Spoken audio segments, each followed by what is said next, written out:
You need to consider your audience as viewers. Do you want to engage with your audience on a very personal level? Well, you can. Do you want to increase your efficiency in delivering information using multiple languages?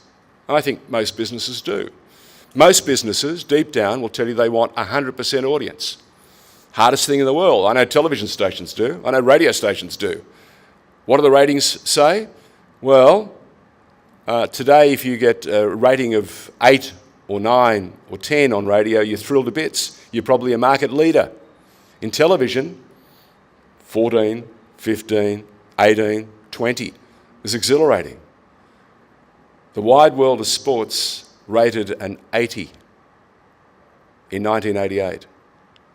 Graham Kennedy rated a 65. So television and its reach has changed remarkably. What we've seen is a dissipation.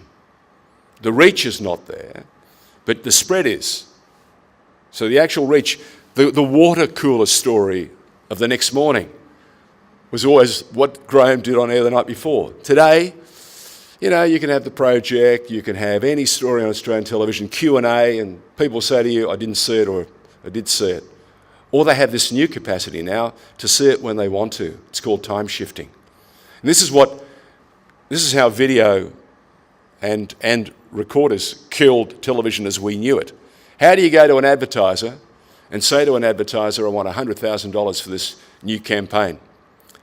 And they'll say, fine. How many viewers will you deliver? Well, they can't guarantee you those numbers anymore because people time shift. Or, worse than that, they fast forward, obliterating your best and most creative work. So how are the advertising companies fighting back? Well, they're reaching into comedy. They're reaching into quaintness. They're reaching into using people of the calibre of George Clooney. That's the other reason why I grew my moustache back, to give George a bit more air. But they're using Clooney to sell coffee, Nespresso. He and Matt Damon are doing big business. And yet, their involvement, minuscule, impact huge. But they're doing it in a funny fashion, brilliantly crafted, and they're going global. The market is not just for Melbourne, not just for Sydney, it's global. So again, smart advertising, not just for your market, but it's global. And the same thing here. Advertising and in business, today you've got to challenge yourself and the message you spread out there, the message you deliver, consistent, but it doesn't have to be for this audience, it can be for any audience, it can be global.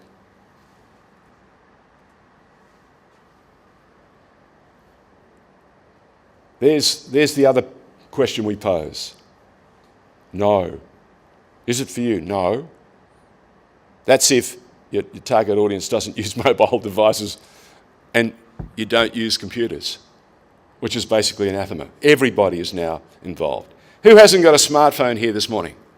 Come on, be truthful. Hands up. Hands up those of you that do have a smartphone here. There you go. The other element, one of the things I did last year, and I'm doing more of this year, did a major exercise with PwC, PricewaterhouseCoopers, and with AFL House. Yes, I talked to the enemy as a soccer man. And what did we do? We got there and took their young journalists who were predominantly stuck behind computers and gave them access to a camera. And I told them that what you need to do now is to talk to the camera as if you're talking to me. So we're involved in training, and we're doing more and more in that. With PwC, I took their senior management team and gave them an opportunity to understand pitching their message differently. Very, very soon, it's already started in Japan, we're going to have virtual holograms appearing in front of you, my size, and I'll be delivering this message to this audience in real time.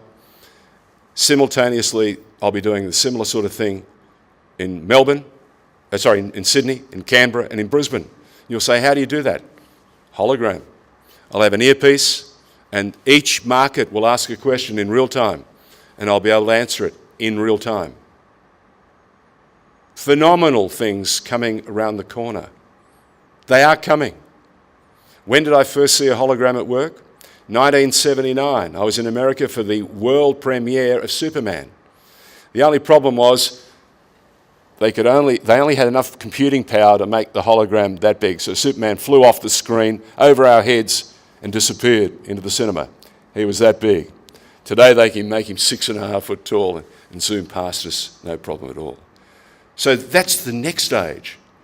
So again, get comfortable with your messaging, get comfortable with the medium, and be creative. And that's what we're offering. We can do those things for you. Why? Because we've gained some measure of expertise over a long time. But the business is evolving. Technology keeps changing at a prodigious rate.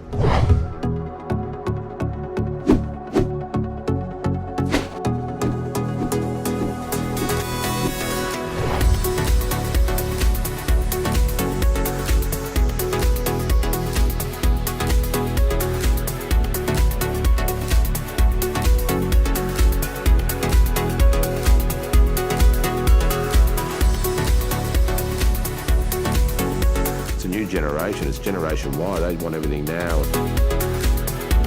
The building is formally and officially opened by the Premier of Victoria.